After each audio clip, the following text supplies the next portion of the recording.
कर्म का बंधन अवश्य निर्मित होता है, किंतु कार्य का बंधन निर्मित नहीं होता पार्थ। तुम्हें कर्म और कार्य के बीच क्या भेद है, ये जानना आवश्यक है। सभी कर्म कार्य हैं, किंतु सभी कार्य कर्म नहीं। कर्म उस कार्य को कहते हैं जिसके साथ फल की आशा जुड़ी। मनुष्य जब भी सुख की, संपत्ति की, प्रशंसा की आशा रखकर कोई कार्य करता है तो वो उस कार्य के फल से बंध जाता है।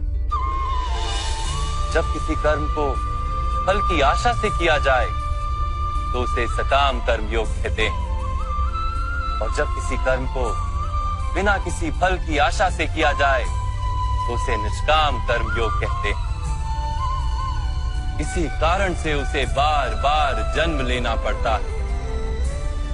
वास्तव में मनुष्य को कोई कर्म नहीं बांधता, कर्म से जुड़ी आशाएं उसे बांधती।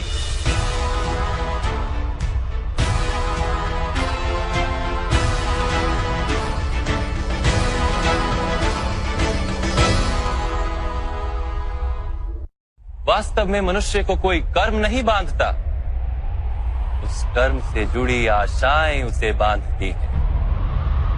वो कैसे माधव? यदि इस युद्ध में तुम्हें विजय होने की आशा है तो पराजित होने पर तुम्हें भीषण दुख होगा, और वो दुख तुमसे कोई अन्य कार्य करवाएगा जिसके लिए तुम्हें दूसरा जन्म लेना पड़ेगा। और यदि तुम विजयी हुए तो तुम्हारा अहंकार बढ़ेगा, और वो अहंकार तुम्हें विश्व विजय के लिए प्रेरित करेगा, तुमसे हत्याएं करवाएगा, और उसका पाप तुम्हें बांधेगा। विचार करो, यदि तुम्हें इस युद्ध में ना विजय का मोह और ना पराजय का भय, तो इस युद्ध के अंत में तुम्हें सुख प्राप्त होगा या दुख प्राप्त होगा? ना सुख माधव, ना ही दुख। अर्थात तुम्हारा सुख, दुख, हताशा, निराशा, अहंकार युद्ध के कारण नहीं है। युद्ध के साथ तुमने जो आशाएं बांधी हुई हैं, उसके कारण है। क्या ये सत्य नहीं है पार्थ?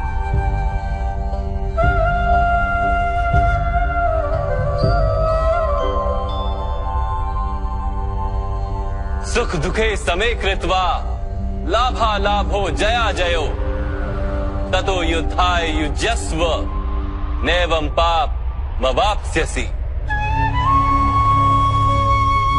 अर्थात सुख दुख को समान मानकर लाभ हानि जय पराजय का विचार किए बिना यदि तुम युद्ध करोगे कौन्तेय, तो तुम पाप के भागी नहीं बनोगे। इसी को कर्म योग कहते हैं। जो सांख्य का ज्ञान प्राप्त कर लेता है वो ये जान लेता है कि वो शरीर नहीं, केवल एक आत्मा है। शरीर के भोग और अनुभव तो केवल मृत्यु तक है, अर्थात वास्तविक नहीं, केवल माया है। उसके लिए कर्मयोगी बनना सरल हो जाता है। परंतु माधव, यदि कार्य से बंधन निश्चित है तो क्या संसार का त्याग करके संन्यास लेना उचित नहीं? इसी विचार का परिणाम है कि आज ये युद्ध हो रहा है पार्थ।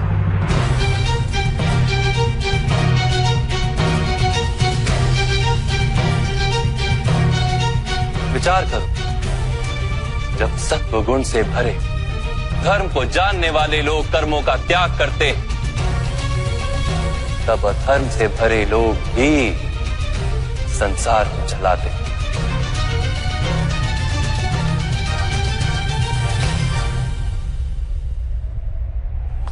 यदि महामहिम ने संसार का त्याग ना किया होता तो आज अधर्म इतना बढ़ता ही नहीं।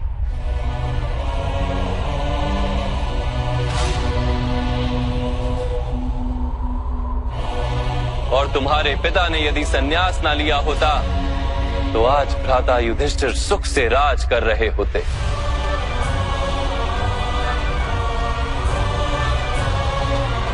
और अपनी प्रजा को न्याय और धर्म का ज्ञान दे रहे होते।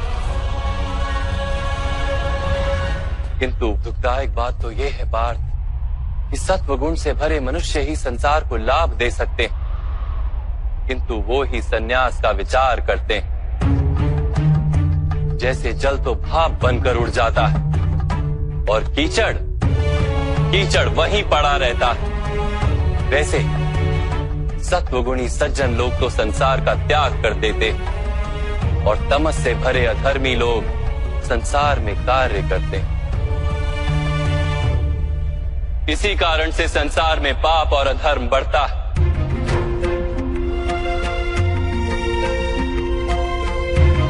किंतु कर्मयोग इस विचित्र स्थिति से सारे संसार का रक्षण करता है।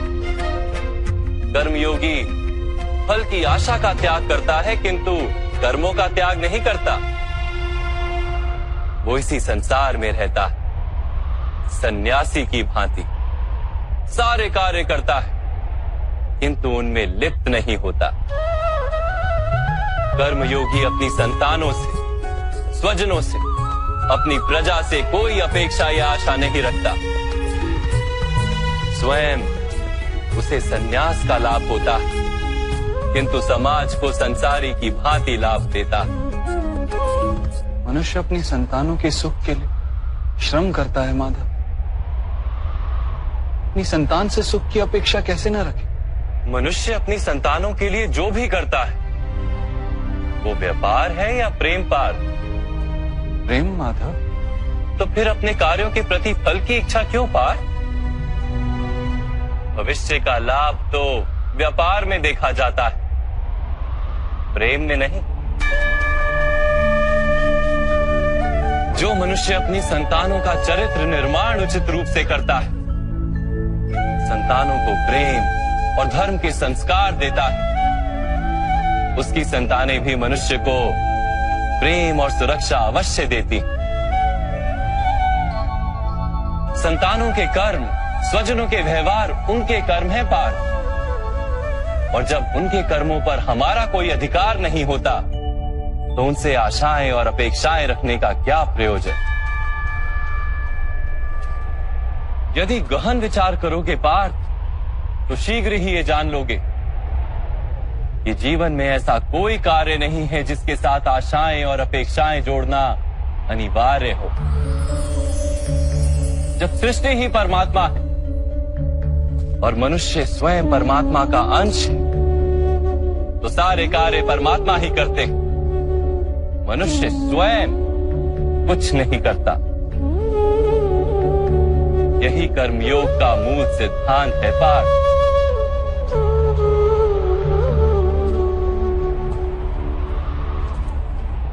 तुम्हें भी कर्मयोगी बनकर ये युद्ध करना आवश्यक है पार्थ। त्रिगुणिया विश्या वेदा निस्त्रिगुण्यो भवार्जुना निर्द्वंद्वो नित्यस्तत्वस्थो निर्योग क्षेम आत्मवान। 3 गुणों का त्याग करके निर्गुण बन जाओ पार्थ। इस द्वंद्व से मुक्त हो जाओ। सदा सत्व अर्थात परमात्मा में बुद्धि लगाकर कर्तव्य का वहन करते रहो।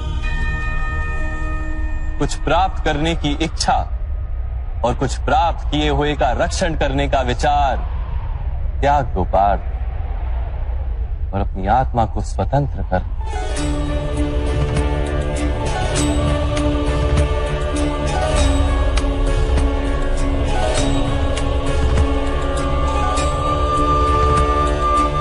स्मरण रहे पार्थ, कर्मण्यवाधिकारस्ते मां फलेषु कदाचन मां कर्म फल हेतुर्भू मां ते संगोस्त्व कर्मणि। तुम्हारा अधिकार तो केवल कर्म करने का है, फल तो ईश्वर के हाथ में। इसलिए ना कर्म से भागना उचित है और ना ही कर्म के फल की आशा रखना उचित है।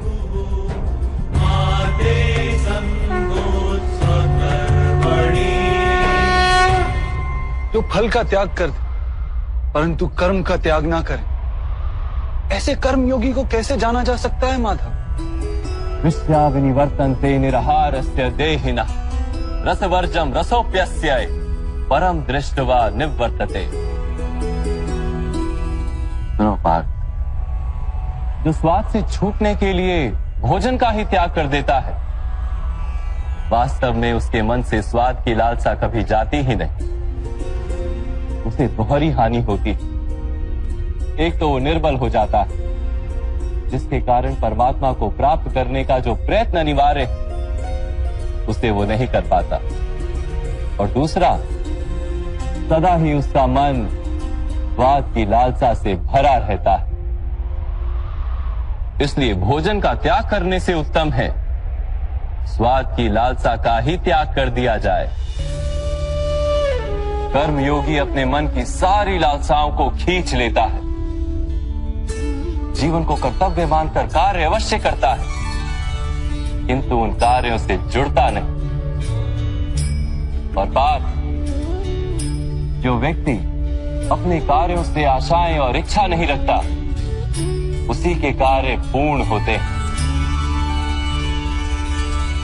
एक असफलता से दुखी होकर जिसका मन डोलता नहीं, एक सफलता से आनंदित होकर जो स्वयं को सर्वश्रेष्ठ नहीं मानता, ऐसे ही व्यक्ति को कर्म योगी कहते हैं।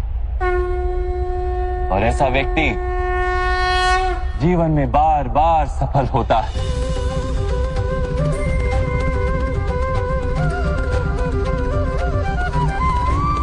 ध्यायतो विषयान पुंसः संगस्तेषु पजायते संगात संजायते कामा कामात् क्रोधो भिजायते क्रोधात् भवति सम्मोहम् सम्मोहात् स्मृति विभ्रमम् स्मृति भ्रंशात् बुद्धिनाशो बुद्धिनाशात् प्रणश्यति। फल की आशा से कामना प्रकट होती है, और कामना का तो स्वभाव है असंतुष्ट रहना। असंतोष से क्रोध उत्पन्न होता है, और क्रोध से मोह जन्मता है। मोह के कारण व्यक्ति आचार और व्यवहार का ज्ञान ही भूल जाता है। ज्ञान के जाने से बुद्धि चली जाती है, अनुचित प्रकार के कार्य होने लगते हैं, और समाज ऐसे व्यक्ति का शत्रु बन जाता है। और अंत में ऐसे मनुष्य पूर्णतः पतन हो जाता है।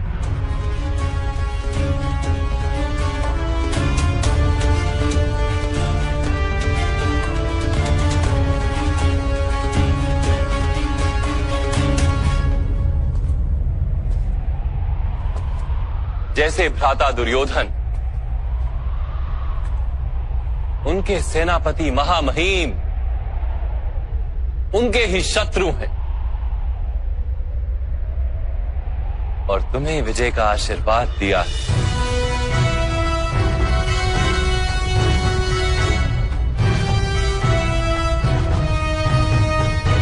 पार्थ, कर्मयोग ब्रह्म विद्या का दूसरा चरण है।